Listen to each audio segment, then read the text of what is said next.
Londër, dhjetor 1936. Mbreti i saj ka zgjedhur dashurinë mbi kurorën. Eduardi VIII kishte mbretëruar më pak se një vit, kur përkushtimi i tij ndaj Wallis Simpson, një Amerikan 2 herë i divorcuar, shkaktoi një krizë kushtetuese.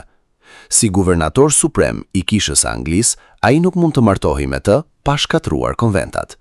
Qeveria refuzoi, sundimet kundërshtuan, monarkia u drodh. I përballur me një zgjedhje të pamundur, Eduardi nënshkroi instrumentin e abdikimit. E kam gjetur të pamundur, deklaroi ai, të mbaj barrën e rënd të përgjegjësisë, pa ndihmën dhe mbështetjen e gruas që dua. Vëllai i tij u bë Gjeorgji VI, perandoria qëndroi. Historianët ende debatojnë për motivet e tij, sakrifica romantike apo sfidën e pamatur. Megjithatë, abdikimi e riformësoi monarkinë moderne, duke e lidhur atë më fort me detyrën publike dhe përmbajtjen kushtetuese. Një mbret u largua, një kuror mbeti dhe Britania mësoi se edhe sovraniteti i përulet përgjegjësisë.